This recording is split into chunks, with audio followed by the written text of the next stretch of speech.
Welcome back to Soul Before Sunrise. Today's episode is one I've really been looking forward to. I'm joined by Jimmy Burgess, Chief Coaching Officer for HomeServices of America. Jimmy works alongside operating companies and agents across the country, helping them grow their businesses with clarity, discipline, and intention, especially in markets that require a little more grit and strategy. As we all know, transactions aren't falling into our laps right now. Listings are sitting a bit longer and consumers are more cautious. And the agents who are winning are doing very specific things differently. Today, we're going to talk about those income-producing activities, what to do when your listing hits day 30, how to stop hiding in learning mode, and what truly creates a coaching culture that drives production. Jimmy, I'm so glad you're here. Let's dive in. Welcome. Thank you, Betsy. Okay, first I'm going to start off with, how did you end your evening last night? Oh, last night. So I washed dishes. Since I was leaving town, wanted to make sure I was washing the dishes. Yeah, thanks. Took the trash out. Yeah, so made sure that everything was good for my wife before I left. I love that. Hey, we had our whole family over. So we had all of our family over. When I say all of our family, we had my daughter and son-in-law, one of my daughters, and my son who's home on spring break, and had a great dinner. And then of course, I just made sure everything was good before I left town. Put together before you left. Okay, so how did you start your morning this morning? Oh, this morning was, so knowing that I was going to be here and then I have to go somewhere else right after this, I needed to get some video shot. And so my flight left at like 6 a.m. And so it's like 45 minutes to the airport. So I left my house at 3 o'clock.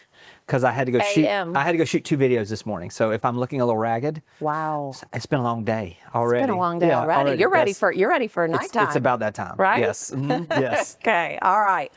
Well, as I mentioned before, you're coaching operating companies and agents across the country in a market where transactions are harder, listings are sitting a little bit longer. So, what are you seeing that separates agents who are growing from those who are stuck? Yeah, I think doers do, and so what we're seeing right now is the folks that are out there that are getting active, that are going back to the basics, that are understanding that the things that we did in the past that got results are not necessarily exactly the same way. It may be the same type of activity, but it may be done a little differently. So what we're seeing is we're seeing consistency in their activities. We're seeing them understanding that it's going to take a little more than it used to. And we're seeing people that are testing and trying new things. And hopefully we're going to talk a little bit about some of those things that we're doing right now. But in reality, it's the same thing as it always is. This is a separation season. And for the professional agents, this is what they live for. I mean, this is the time when we separate ourselves from our competition. Had a friend of mine, David Childers, told me this one time. He grew up in Georgia, a little area called Dawsonville, Georgia, which his dad was a big race car fan. It's like, it's a race car area. And his dad told him when he graduated from college, he said, hey, you got to understand that when it comes to life, it's a lot like racing cars. And he said, in the straightaway, everybody's a professional driver because all they have to do is they just put their foot to the gas and just go as fast as they can. But there's no way for people to really separate themselves. But it's in the turn or those times of change when the true champions are made. And he said, his dad said, you have to understand that there are certain things that champions do in the turn that you can apply in your life. And one of those was, he said, the first thing they do is they slow down enough to realize that it's about to change. And before they get in the middle of it, they take the time to find a line that they can take where they can actually accelerate through the turn.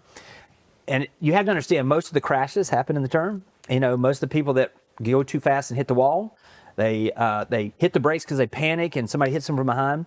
But those that are the true professionals, they find something that they know is work, and that's what we're going to talk about. They lean into that and they accelerate through the turn. And then it's not a matter of if, it's when. I mean, we know spring always comes after winter, every single time. And so where we are right now with some of the struggles we're facing in the economy and some of the things that we're seeing with transactions and listings sitting a little longer, all those things, it's not a matter of if, it's when does this change. And when you can accelerate through this turn and find those things that you can do, not if, but when we get on the next straightaway and everybody hits the pedal down, there's so much separation between the true pros that take the action now. So my experience now, being done this for over 30 years, which seems crazy, is that this is the time when we see pros become true professionals and separate themselves. So what are the 2 or 3 things that top producers are doing to separate themselves? Absolutely. They're getting back to basics with their people that they already know. So for instance, we talked about this a little earlier today when we were at lunch. It is literally the best thing. People are just chasing. They say, I just need more leads. I need more leads. And in reality, the people that are having the most success now are not spending as much on leads, but they're spending more on lunch. So they're taking and realizing that, hey, I don't really need to go wider with my business. I just need to go deeper in the relationships that I've got. And by doing that, they're getting opportunities to see repeat customers. They're getting opportunities to see some of the folks that will send them referrals that if they just stay top of mind. So it's leaning back and making sure you're taking advantage of the people and not letting anything fall through the cracks, so to speak. And then the other thing they're doing is they're understanding that things are changing. And so whereas like when I started in the business, it was literally, it was all phone calls. It was just, it was literally everything was on the phone.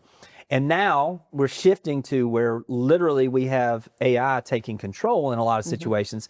So how is it that we can position ourselves through video, through social media, through blog posts, through our bios optimized correctly, where AI starts recognizing us as the expert and begins to send people our way. So we're seeing a combination of old school and new school techniques that are really making a difference. What are you most focused on in this market cycle?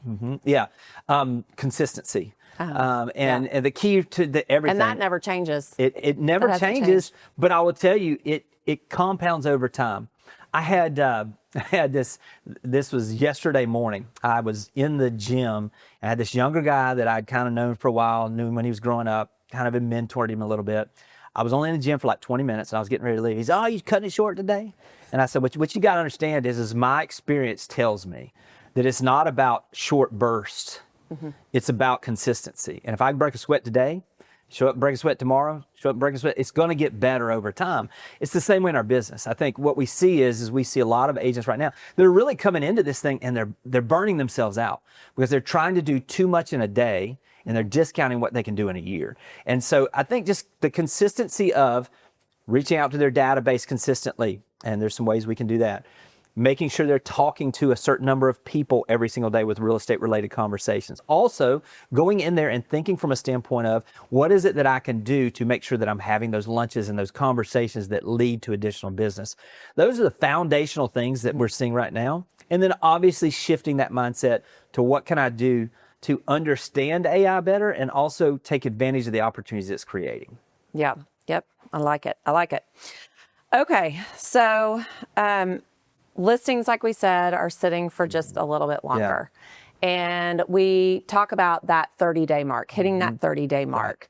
What are some things that you're seeing agents do at that 30-day mark if a listing is still sitting at that point in time? Yeah, absolutely. I think it all should start prior to. So there should be the conversation going into the listing presentation even that, hey, listen, here is our marketing plan. This marketing plan has been over the years been proven to be effective. If we do all of these things and we get to the 30-day mark, we're probably going to need to have the conversation about the pricing because without saying a word, the market may be telling us in a very loud voice without saying a word that we're not going to be able to yield that price. Having that conversation up front, if they haven't, what we're seeing, and this is where I think a lot of people make the mistake is they think it's just price. And a lot of times it is, but you can't just walk into a seller and be like, well, got to reduce the price. So we have to lay the groundwork. And there are some things we can do to shift up the marketing. I'm going to give you a few of these. Number one is to reposition all the photos because the people that have been looking, it needs to have a fresh look. So maybe you get new photography, maybe you get new videography. The second thing is shift up your MLS description. Go in and use whatever of the AIs that you're using.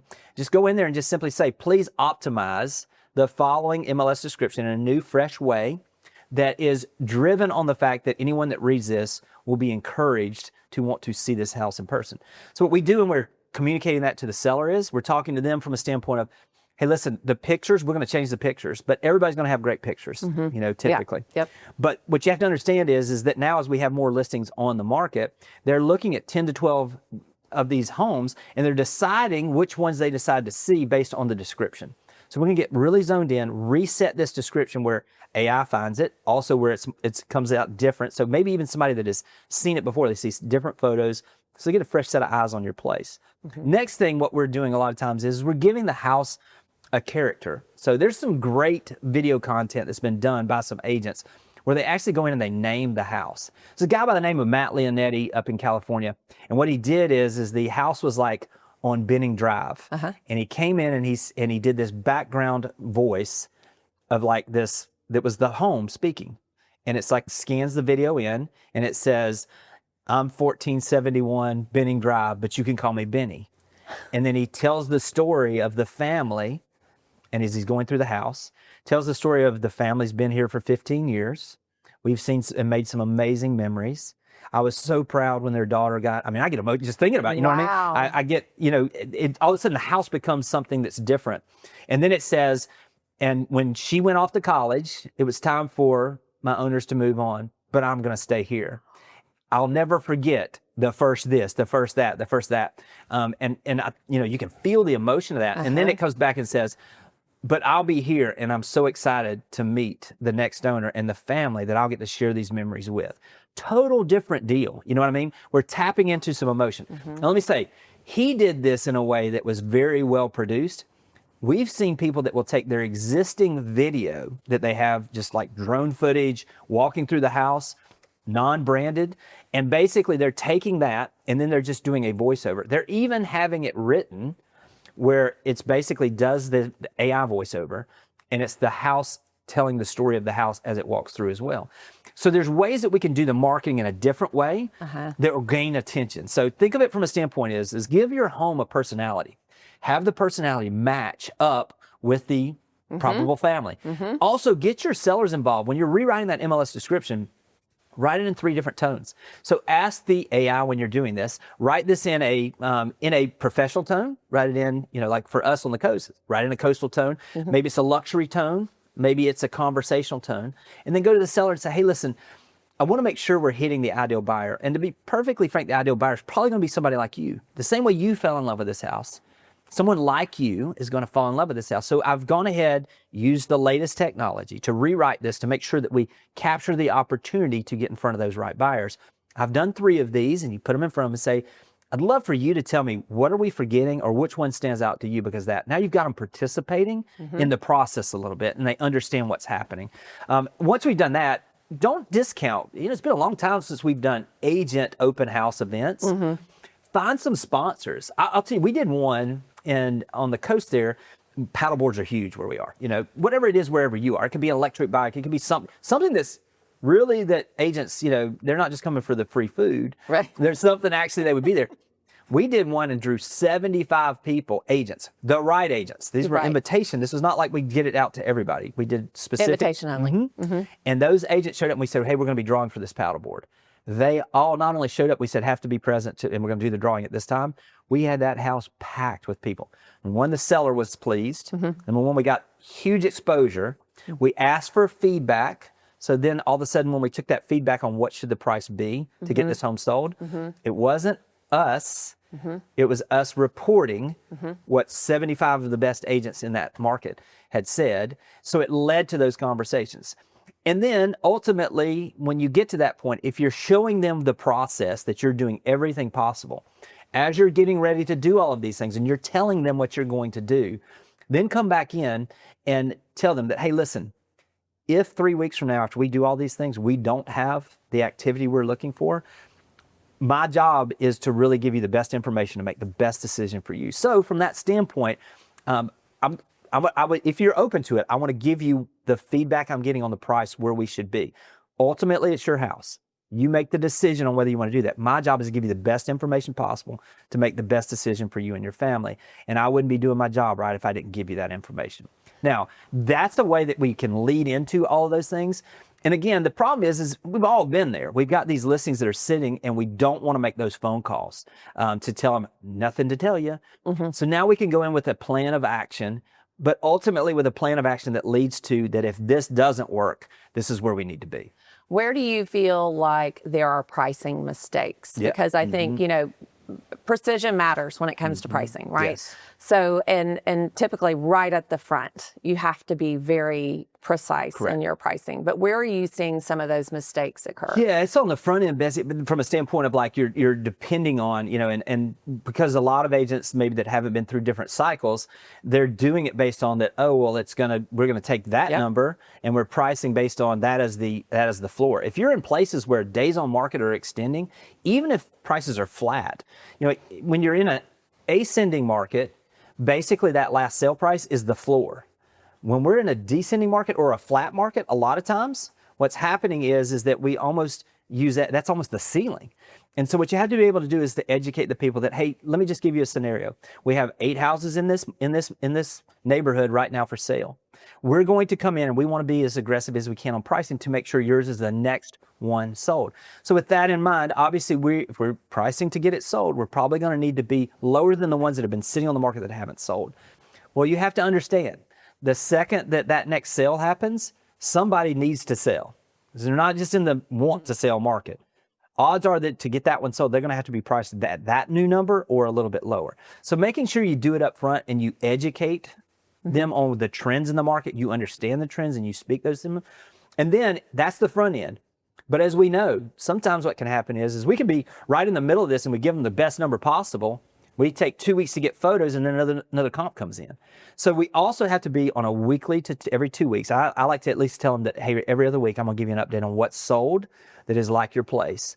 And hopefully it'll be good news. If it's not, I'm gonna give it to you either way because my job is to give you that information. And then we're using BombBomb. I know you use it as well. Recording our screen, going in and using it to show, hey, this past week, these are homes that came on the market that will compete with you. These are homes that went under contract. Here's where they are priced in regards to you. Here are the ones that sold that have been pending that now affect our pricing. So now it's just continuously, it's not just a one-time deal with pricing right now. In a fluid market, it's got to be an ongoing conversation. I like it. Okay, shifting a little bit.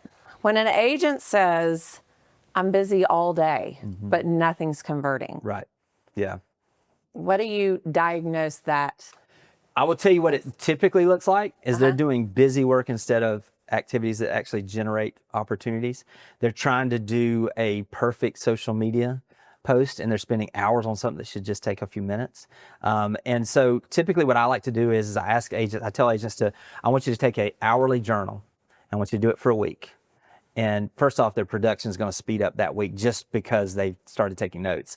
But just write down, what did you do during this hour? Every hour that you're working. And then at the end of the week, we're going to just go in and you're going to be embarrassed. Don't be embarrassed by it, but we're going to show where the areas are.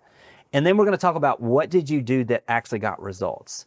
And what happens is once you start evaluating this, you start seeing areas where I'm spending a ton of time doing this and I got nothing out of this, And so once you can kind of take a look at these things, it begins to really get a clear picture. Kind of expose what you are doing and what. And I will tell you what else. I would say go back and look at the last 3 years. What is it you've done in the last 3 years? What were the transactions you had? Go to the root of where did that come from? Was it a lead that came from online? Was it a sphere of influence? Was it an open house? Whatever it was, geographical, whatever it was.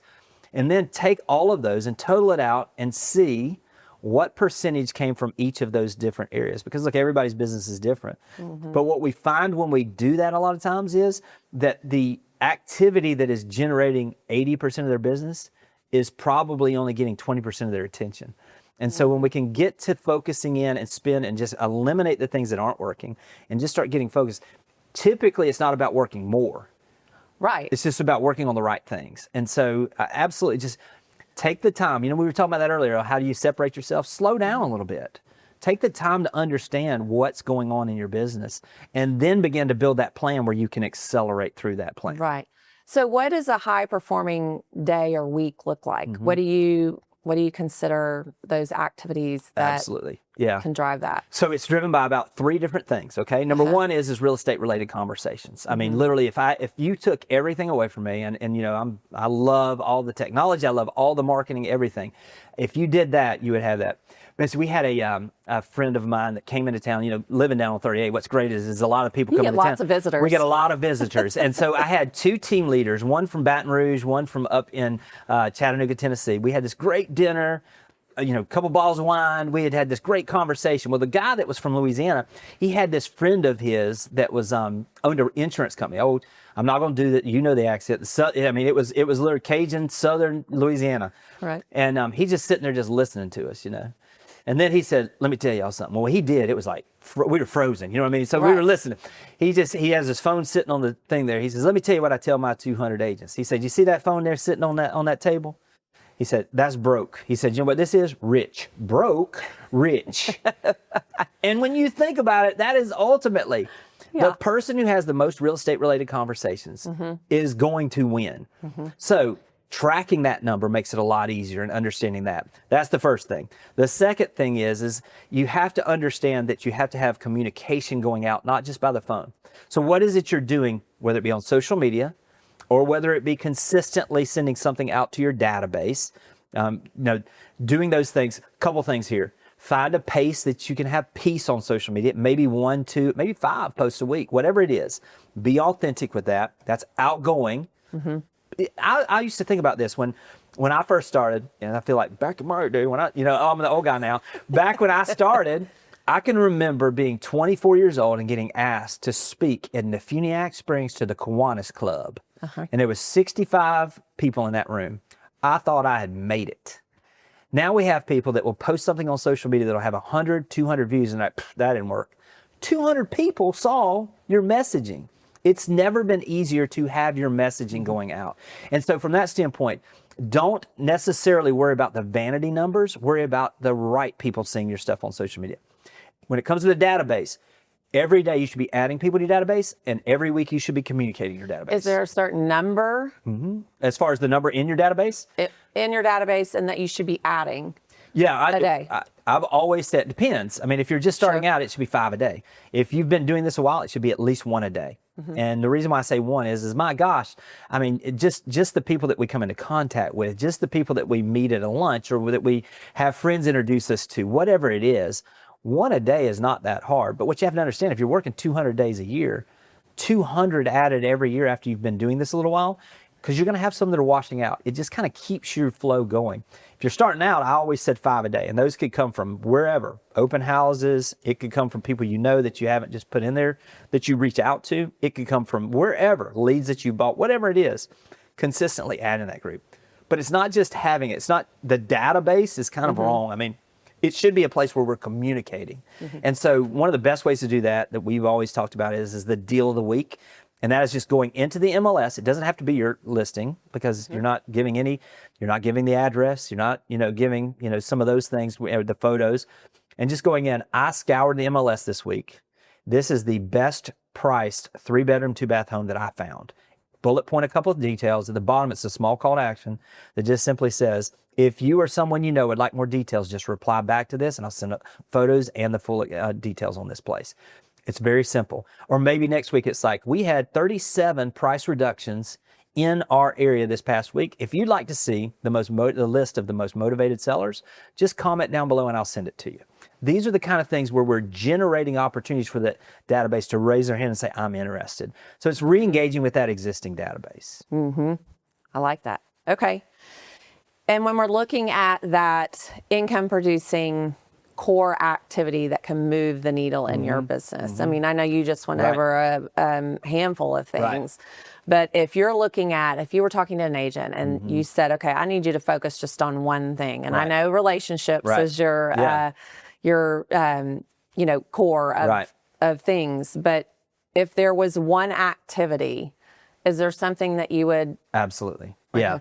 And this is one of those, I mean, you could tell I'm not a professor with this accent. I mean, I'm not going to talk on theory. I'm going to tell you what I know that I know. And so I will give you an example.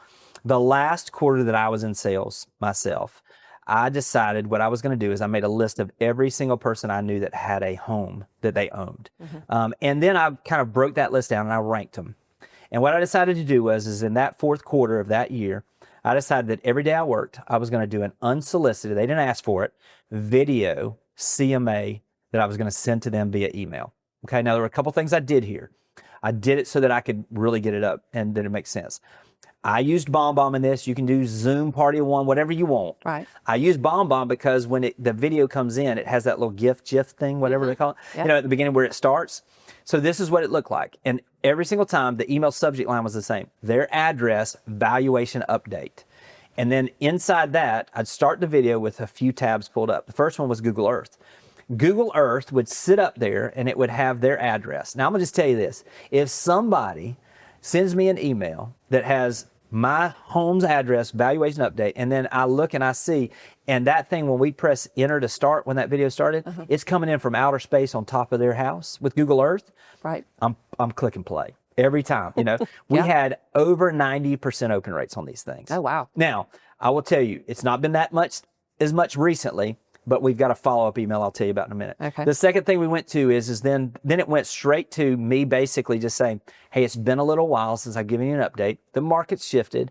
Wanted to give you a range of value. I haven't been in your house or wherever in a little while, so you may have some upgrades you've done, or maybe even a little bit of just maybe you've had a little bit of lack of taking care of some things. So just know this is going to be a range, but I can tell you this. If you're curious about what it's sell for, it took me 5 minutes to walk through the house. Then we go to the next tab. Now you can use whatever CMA. I know when your business, when you were selling, you were very particular on the type of CMA you wanted to do.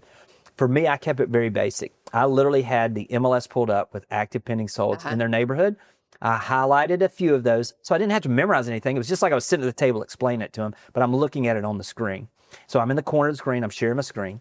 And then after that, I say, and look, everybody kind of typically wants to know. I do all my disclosures that, hey, look, this doesn't include your mortgage. There would be some small fees, but I want to give you a range and idea of what you would be looking at with the typical closing costs in our area. If you sold for this price in the middle of that range, it would be this. During that, we always never asked them, do they want to sell? And then at the end, always said, hey, listen, if you're ever curious about what your value was at this time, March of 2026, all you got to do is come back into your email and search your address or valuation update. It's going to pop right up. I did 72 of these. I didn't work every day. I mean, it was Christmas and Thanksgiving and some things. I did 72 of these for that, where I did one a day. It took me about 30 to 45 minutes. There were times where I could do 3 at a time because it was all in the same neighborhood. At the end of 2 months after that, so into February of that next year, I had taken $11 million worth of listings from those 72. Now, you have to understand, it was the consistency of doing it every day, giving value. Now, I did start with the lowest hanging fruit. So I made that list, but I also had them ranked where it was like most likely. You know what I mean? So obviously when you start with that, start with those folks. Now you may be saying, well, I don't have a list of that many people. That's fine. One's better than none. We had a brand new agent that moved to our area. And when he was like, I'd love to do this, but I don't even know anybody here. I said, you don't know anybody? And he said, well, I got this guy at the end of the cul-de-sac at my, we drink beer. I was like, okay. So I said, I tell you what, just go to him and just simply say, hey, I want to test something. I know you'll tell me the truth. If you don't mind, I'm going to send you an email. I want your honest feedback on this. He sends him the email where he did that one of his. And the guy, he runs into him 2 days later. And the guy says, hey, he said, that was really good. He said, and to be perfectly frank, I knew you had a background of sales, but I just didn't know if I'd wanted you to sell it. But man, we're going to sell our house about 3 months. It was his first listing, his first sale. So just know, just getting active and being out there doing those things, you'll be amazed. Here's the kicker on this thing. Remember I mentioned that, hey, if you ever want to come back, come back and you just put in that in the valuation. That was 18 months before COVID hit. I shifted out of sales into going into the, into the executive role that I was in. I didn't make any phone calls, any follow-up to any of those folks. BombBomb tells you, it'll alert you when somebody watches the video. Right. COVID hits, all of a sudden I start getting these dings. So-and-so had watched this video from 18 months previous. I ended up referring out over $5.5 million from people that reached back out 18 months later. From watching those videos. So here's the thing is, do the activities that aren't just going to get you details today. They're going to have a compounding effect. Video is one of those. We were talking about one specific video, but obviously just getting involved that way. Right.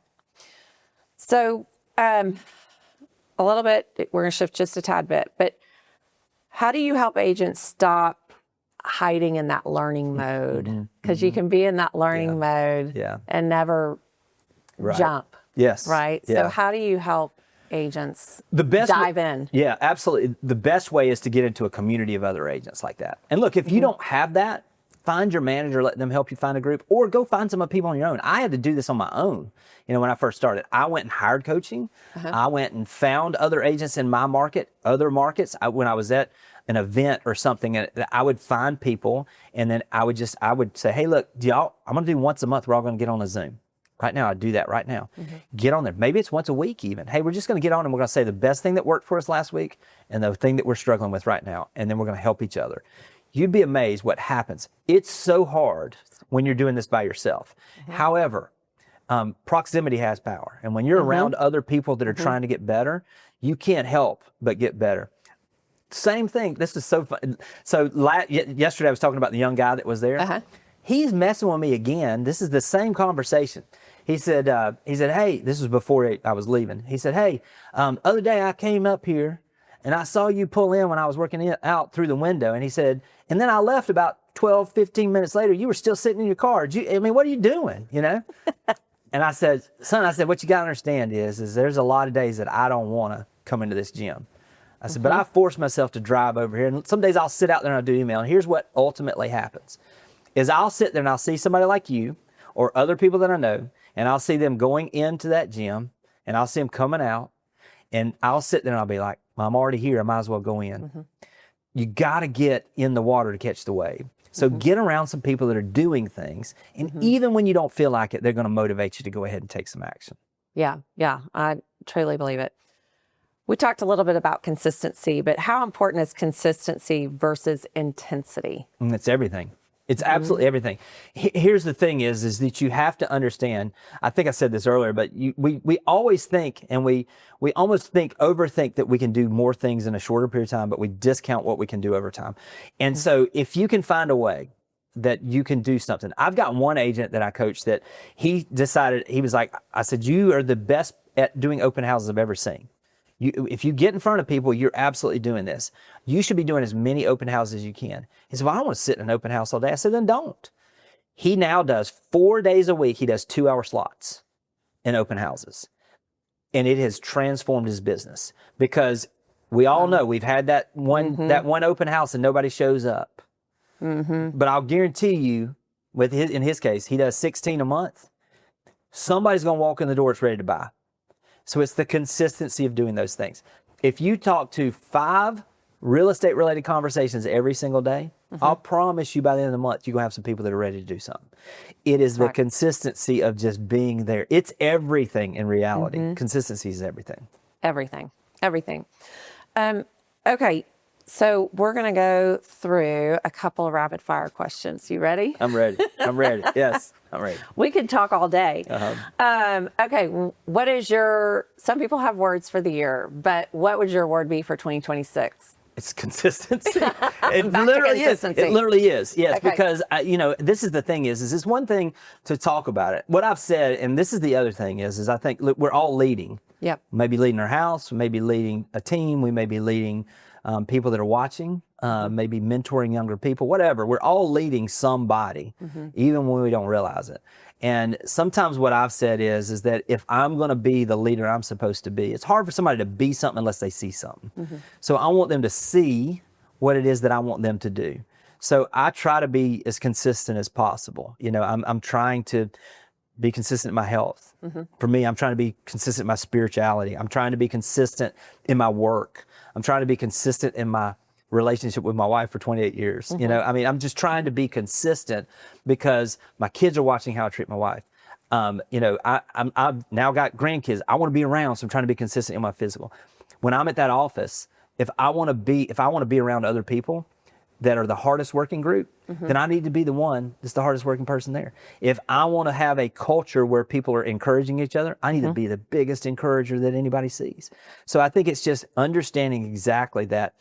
Start being it, what you want to see in other people, and you'll be amazed at how it'll attract the right people. Excellent. Okay, listings or buyers? Oh, listings every day. Okay. One daily habit that you must have, a must-have habit. This is good. Must have every single day. For me, it is must learn something every day. I like it. So I try to start my day, in that by the time that this is kind of one of those, I guess it goes back to just always wanting to be that. I try to break a sweat every day. I try to learn something every day, and I try to teach something every day. And so by doing that, there's some responsibility there. So having that student's identity, in other words, just being someone that is always trying to learn, and then a leader's responsibility is to share that. And then from that standpoint is how can I improve the distribution where I can share it with more people? And so those are things every single day I want to learn something. Boy, that was not one word. That's good. Well, that was great. It was all great. One book every agent must read. Well, this is interesting because it goes to there's different books for different people. I mean, if you're someone who is wanting to grow the four disciplines of execution. 4 disciplines of execution is tremendous. That is the foundation of how I run my masterminds. One of my favorite books. It's outstanding. Yeah. If you're someone that is wanting to expand, there are some books out there right now that are on different things about building a personal brand. One in particular on YouTube, the YouTube Guide, I believe it is a great one. It is one that teaches you how to build a following, I guess you could say. And then from a standpoint of just like true, if you're going to build a team, I mean, literally the Millionaire Real Estate Agent just lays it out. It's really good too. Okay. Most underestimated lead source. Your sphere of influence, no doubt about it. Yes. One thing agents overcomplicate. Social media. They just overthink it. I mean, look, here's the thing is, and it's so great now that we're seeing this trend. The more authentic, really the less produced, people that can relate to somebody on social media, the more effective it is right now. So just do it. Just do it. And I tell people, look, if you're just getting started, you have to understand one of the best things for social media for us right now is I tell people, if you can get me 25 different posts, types of video, different things you're posting, we can go back and review, and there will be outliers. And that will tell you what your audience wants. So if we've got 25 out there and the average is whatever, 100 views, and then you've got 3 that did 1,000 views, do more of those 3,000 views and you're going to start seeing some of the results there. Okay, one last question. Not a rapid fire, but one last question. If every agent listening did just one thing differently, starting tomorrow, what should it be? It should be having those phone conversations that are real estate related. Again, there's so many people that are just trying to hit the easy button, and the easy button is the work and having those conversations. You can't, literally the conversations leads to contracts. And so if you just tracked that, I did this years ago, and it was like for on average, the industry average has always said it's 50 real estate related conversations generates 1 transaction. So if you're sitting there and you're wanting to do 24 transactions in the year, well, now we know. I mean, literally, we just need 1,200 conversations. Well, you break that down on a month, and let's just use 10 months because we're not going to work all the time, hopefully. So from that standpoint, we're talking about 120 a month. You break that down, it's 30 a week, 6 a day, 5 days a week. What does that conversation look like? That conversation would be, okay, I'll start with like let's talk with a past client. Hey, Betsy, it's Jimmy. It's been a little while. Just checking in to see how you and the family are doing. And also, we've seen could you guys have bought at a better time?